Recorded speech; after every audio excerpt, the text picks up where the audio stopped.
servants and chauffeur thing. But I realized from my dad would say they needed jobs and respect in their lives, too. I think of Hilary to this day and her wonderful parents giving her to a good family so she would not starve. People in America do not appreciate what they have. Then, off to Venezuela. A tropical paradise with horrible people. We were told to not hire Venezuelans because of their rudeness. The Colombians will steal from you, but are kinder. And there I met Ana Marie Thomas, a Peruvian married to an Englishman, who gave me the tour of the city of Caracas. Tennis every day and friendship. Her only requirement is that I would do the same. Newcomb, New York, here I come. I gave many a tour in Newcomb to honor my dear friend Ana Maria. A wonderful love story from Venezuela. After the Second World War, many Germans moved to South America. I am so blessed to pass along this beautiful love story. Every day, I would see this beautiful blonde-haired lady and an elderly gentleman over my 20-foot wall from my home. I thought, how could such a beautiful woman be with such an old man? We became friends, and she told me her story. During the bombing in Germany, the children lived in cellars and bomb shelters.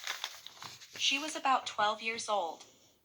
A young German soldier came to the bomb shelter to keep her alive with little bits of chocolate every day. She had scarlet fever, and there was no medicine. After the war, she remembered the name on his jacket and searched for him and married him. Next, stop Brazil.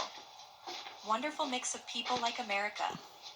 This is the country I had the most adventures of my lifetime. Who has a houseboy Anthony with a machete in hand to cut my way through the forest jungles for orchids. Going through the Amazon River and jungle and seeing a sloth in person, monkeys, parrots, etc. My best story in Brazil was a vice president in General Foods hear through the grapevine about my hunting orchid in the jungles, and wanted me to take him in with the Hulk Anthony. Once, we enter a scary place in the jungle where a large group of people were practicing the come across between Christianity and voodoo. There was a human skull, liquor, and whirling crazy dancing. Of course, we traveled throughout the Americas. During a vacation in Argentina, Eva Perón and her husband were thrown out of office with rioting in the streets. Thank goodness we were in a safe hotel at the time. But, looking out the windows of that hotel, you could see the joy of the people to be free from their corrupt government, who stole so much money from them. I was so blessed to learn so much from all the people who touched my life.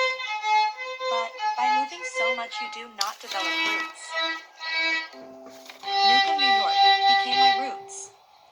When Bob Bauman arrived in Brazil for the orchid hunt, I did not people making up stories, so I took everyone, maids, chauffeur, etc. And being a different time of year, and the stream I crossed was now torrid stream to hunt orchids.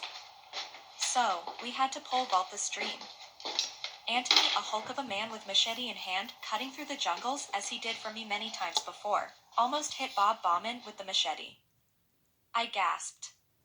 And thought of a headline. Ambitious wife tries to slay vice president of General Foods as a headline in the newspapers. If Anthony cut Bob, how could we get him back over the torrid stream?